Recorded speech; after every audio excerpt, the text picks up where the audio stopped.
All right. Hi, everyone. My name is Avi, and I'm here with Kushlani today. And very excited to be talking about how to build new communities, something I love. That's my passion. I want to give a quick intro about what I've been doing. At Weaver, I'm a co founder here. We are a knowledge network. Before Weaver, I was with Helosys, which is a mobile API company. And I call myself a cartoonist and a knowledge seeker. I'll hand it over to Kush for a second and I'll come back.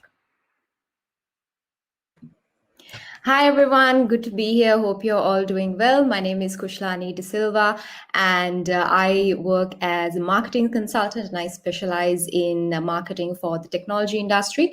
I've been doing a lot of work with Avi and the team at Viva over the past several months, and I'd like to call myself an ambassador of Viva, simply seeing some of the great work that they do. I was involved with a company called WSO2 for over 11 years. And last year, I started out on my own as an independent marketing consultant, and I'm really enjoying it. Aside of work, I'm very much into fitness. I find that it's a really great way to keep yourself sane, especially when things get tough. So excited to be here. And today's session is all about building new communities. So here's a really quick look at the agenda that we have for today. So Avi's going to start off by talking about a framework for building and growing communities, and then we're going to progress into some of the potential challenges, like how do you keep communities alive? How do you find inspiration to build a new community? How do you kind of get ahead of that initial apprehension, and how do you just go for it? And finally, we're going to show you some real life advice from DevRels across the world, which was a part of a DevRel handbook that we ran. And after that, we're going to break into questions, and hopefully you'll have a lot of questions by the end of the session.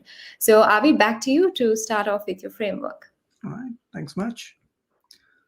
All right. I want to talk about a framework, but before that, I want to talk about a quick story. It's a real life story and something that we saw while building a community and some fascinating outcomes coming out of it. So, as I mentioned before, I was running a startup called Helosys. It is a mobile API company, and we wanted to build our own community, the first community that we thought we'll build. We soon realized building that was not very easy. And what we did was we started getting into these forums and all the external communities, Reddits of the world, started answering questions out there. And we soon realized that we actually have a number of champions which we have created because we were answering them long, detailed answers. We were DMing them. This is your answer, by the way. Long story short, that community was not our community. That was on Reddit, that was on other channels, other forums, but that became our community. And we got into some really large companies due to building those relationships. We got into Goodyear, Maersk, number of these large companies. And we realized that the community that we were trying to build, which we thought is going to be a forum of ours, is going to be a little bit of our own community where we'll be chatting, was a myth. Our perception of community changed that very day. We realized the community happens everywhere. So while we are building the community, the first thing that we should keep in mind is that your community is actually everywhere. So you can tap into external communities and think of them as there is a little community within those external communities that could be yours. Post acquisition, once we got acquired by a public company, and we got some budgets, we got some money to extend our community efforts. And we realized that it was just not me and one more person answering questions out there. And we wanted to operationalize the whole thing so that others can chime in from our team into these forums and public external communities.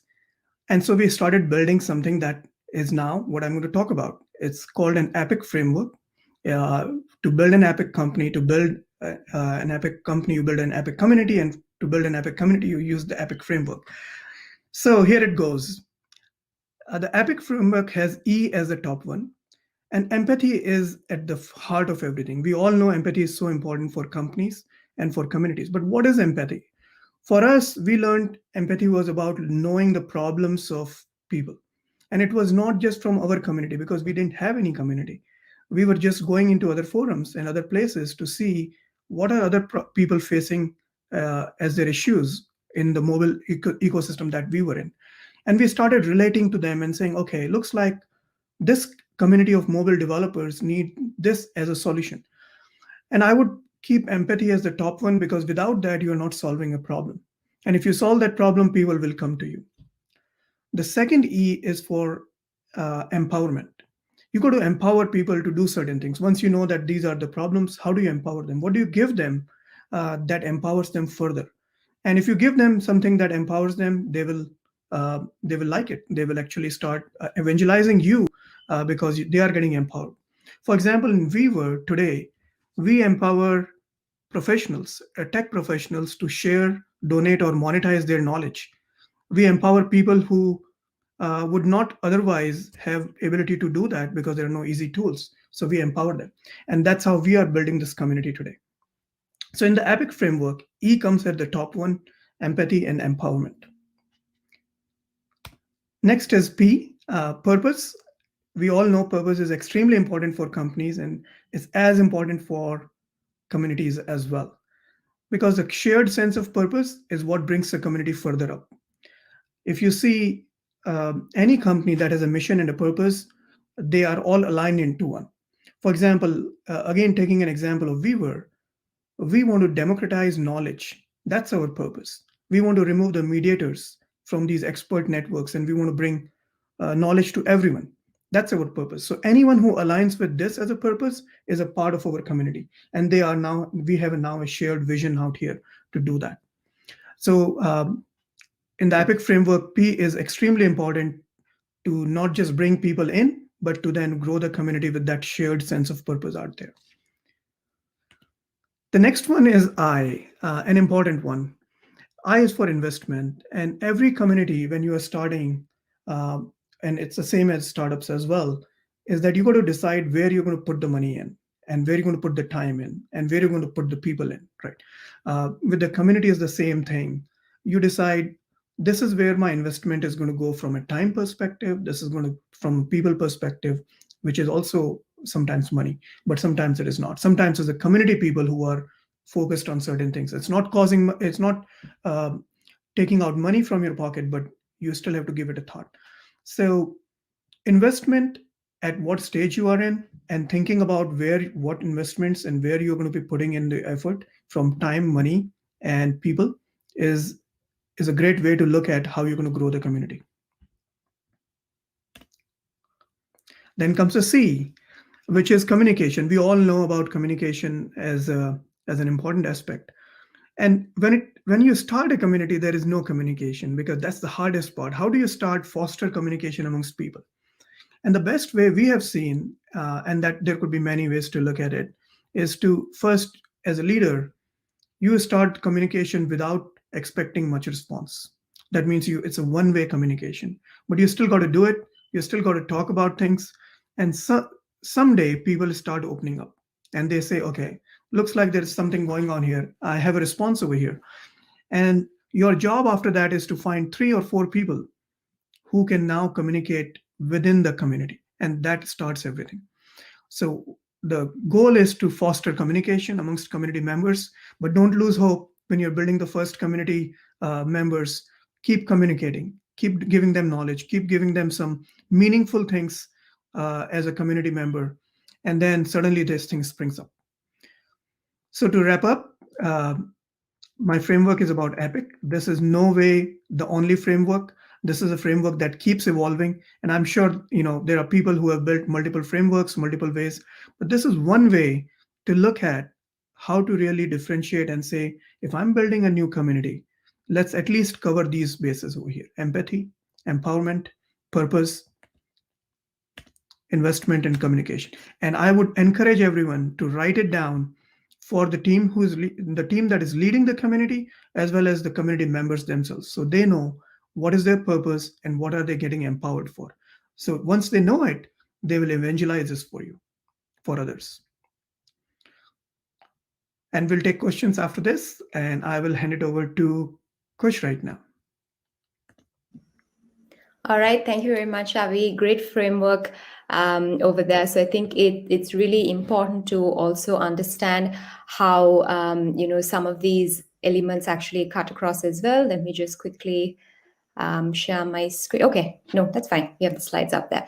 Right. So I'm going to talk a little bit about how you keep communities alive. Now, building a community is one thing, but how do you keep that interaction? How do you keep the engagement? And how do you get your community to really rally behind your cause? So the first thing you have to think about is commitment. If you're building a community, you need to know that it is a long-term commitment and a long-term investment that you're making in order to either create awareness around a certain cause, get more people involved, or if you found that there's a particular problem and a group of people who can come together can fix it. That's what community building is about. That's the essence. But in order to really bring out that essence and to get more people on your side, onto your team, you have to have the commitment. And along with commitment, consistency is there as well, because communities cannot come up today and die down in a month or 2 months. And in order to make sure that your community is sustainable, everything that you do, from your efforts to your knowledge sharing to your communication, the next C on the framework, all of that needs to be very consistent, so that everybody who is around your community, who come to you with a certain level of trust and believing that you are as passionate as they are about that cause, they are going to rally around you and they're going to really trust you if you are consistent across all your efforts. So those are the first three C's: commitment, consistency, and communication. The next one is creativity. Now, this can be a challenge because if you've been part of a community for a while, or if you're running a community, at the start, you put your best foot forward, you are going all out there, you're looking for different ways to get people in the community to engage, to contribute. But the element of creativity might die down after a certain period of time, especially if you think, oh, I have this community around me, they're going to stick around, so I don't have to really worry too much about bringing something novel and interesting every single time. But you have to remember, it is communities that provide a space for individuals to be creative, and for that community to be creative as a whole, that really puts that community forward. So whether it's changing up the format of your regular catch-ups, or looking at a virtual happy hour, or just looking at different things to keep that community alive. Because once the creativity dies down, you're going to feel a little disconnected from the community. You're going to feel like, okay, this community is there, they're doing work, but I'm not really feeling it. So that's why creativity is especially important. And the other thing is coordination, probably one of the less glamorous sides of any activity that we do, really, that combines different groups of people. Coordination is important in all aspects, whether it's for events that you organize within the community, whether it's for the communication channels that you've set up, if you're trying to set up a certain knowledge sharing group within the community. There has to be a lot of coordination in order for the members of the community to be for you to be transparent to the members of the community about what is going on.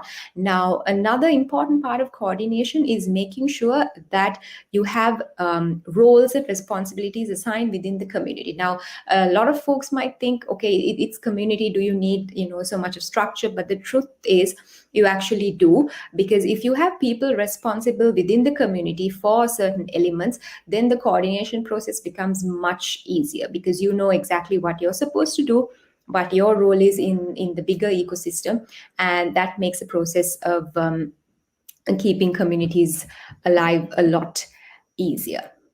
Right. So next, I'm going to touch up on finding inspiration for new communities. And why I use the word inspiration here is because there are a lot of communities out there. And I think post-COVID, this would have changed, because a lot more people were online.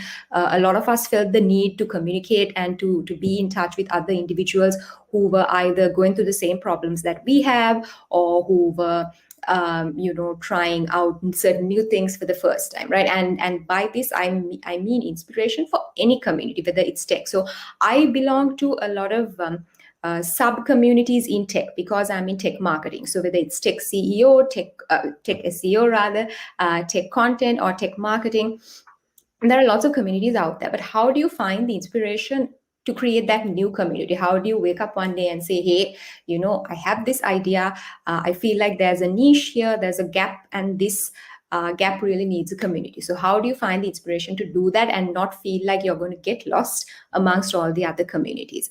So the first way to really be able to find inspiration for these new communities is think, why not? Instead of thinking, if you have a good idea and if you believe in that idea and if you've run it by a few of your peers or your colleagues and they agree with you, you shouldn't think, why should I build a community? You should think, why not build a new community? Why not champion this cause that I am trying to put forward? Why not get another set of people who are equally passionate as I am about this cause and go for it? So I'll take a small example from the kind of work that I do. So in technology, at least from where I am, which is Sri Lanka, we have a very good environment now for startups than it used to be. However, with some of the tech startups in Sri Lanka, the emphasis that they give to marketing is very, very low.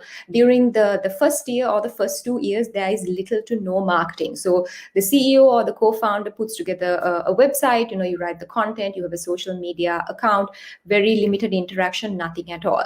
So what I'm trying to do is I'm trying to build a smaller community within the bigger technology communities in Sri Lanka for the tech marketers to come out there and say, look, technology marketing is something that you have to emphasize on from day one. You need to either get the support of someone from outside the organization, or you need to hire a marketing hire in-house, and you have to give marketing the level of emphasis that it's due. So I am trying to create a community with that message. And in creating this message, one of the things that I first realized is important to do is you have to educate, because you might know your cause and you might be really passionate about it. You can probably, talk for an hour about it. But if you don't educate other people about it, the others who you want to join your community, they're not going to know that this need even exists. So the first thing is education. And the best way to educate is either, so I do a lot of this education creating by writing. Like, for example, I write about why technology marketers should become writers, or why companies should invest in technology marketing from the beginning. I've also conducted surveys where there's a good 70% of the tech companies in Sri Lanka, the smaller ones, where majority of the marketing decisions and the marketing direction and even some of the marketing execution is done by the CEOs or the founders, which I think is a problem. So I've used all of this insight to generate enough education so people around me see that, okay, there is a point, there's a cause in this kind of community. And the other thing is encouragement, because if you're already part of several communities, you're going to want to be a little cautious before you join another community and before you invest your time. So a lot of encouragement is needed so that people can, understand what you're trying to do, and they'll be encouraged to come on board with you. Getting folks involved is true as well, because in any community, if your conversation, whether you're building a community or whether you already are in an established community, if you don't get your community members involved, they're not going to feel connected, similar to what I was explaining earlier. So whether it's by way of discussions, whether it's by way of threads, by way of recommendations, referrals, whatever it is, or just sharing their own insight, it's important to get them involved. And finally, enjoy. I mean, none of us want to do things that we don't enjoy, right? And in communities, that lightheartedness, and that feeling of togetherness, that feeling of, okay, we are doing something really great here. We are creating education around a cause that's really important, but we are also having a good time doing it. So getting together as a community, having fun, whether it's it's virtual or whether even it's on a thread, and how you're commenting and the kind of vibe that you bring in, I think is really important. And as the person building that community and running that community, it's important that you pay attention to making sure that your community members are actually enjoying being a part of the community and that they like what they do. So next, we're going to show you some advice from DevRels across the world, and how we got to this great advice, and there was a ton of fantastic information that these DevRel shared. Is the team at Viva have been working hard, and I've been working alongside with them to do a DevRel handbook that addresses some of the key questions or challenges that DevRels might be going through on the day-to-day, whether it's with existing communities or building new communities. So as you can see, I love the quotes here, because Mary starts off by saying, don't be afraid. And that's exactly what I echoed as well. Sometimes you just have to, go out there, put your foot forward and say, hey, I've got this idea. I think it's a good one. I'm going to go for it. So don't be afraid. Just do it. If you've got the skills, if you feel like, you are capable of something, speak up, put your ideas across, and, get things going. Samudra Veerasinghe, community manager at WC2, speaks about something very important, which is learning your market thoroughly, and this especially applies to someone like me as well. If you're from a marketing background, you can't directly map marketing into DevRel. You have to be able to understand your market and then apply it. And ask questions, like Hemchandra said. If you don't know something, speak up. Again, threads, forums, meetups, wherever it is, just speak up and get your ideas across. Got a couple of other quick quotes as well. Spending time with your community is important, very closely related to commitment. Go in with a learning mindset. After all, that's why you're here. Like Avi was speaking about knowledge networks, you're in it in order to learn from others who may have experienced what you're doing and would have navigated some of the challenges that you do have. Talk but listen more. Again, very important. Like Leon mentions, go in with an open mindset, like Scott mentioned, but also go in not just to learn, but to listen and grasp all that knowledge really, and then you'll be able to give really good feedback. So if you are interested in contributing to the DevRel handbook, you can get in touch with Avi. We're always looking at folks from all parts of the world with different DevRel experiences who are willing to share what they've experienced in their respective communities. And we'd love to create this platform where any DevRel can come in and read up on this handbook and really understand and get inspiration. That's one of my favorite words. Just get inspiration from other DevRels who've done some really incredible work.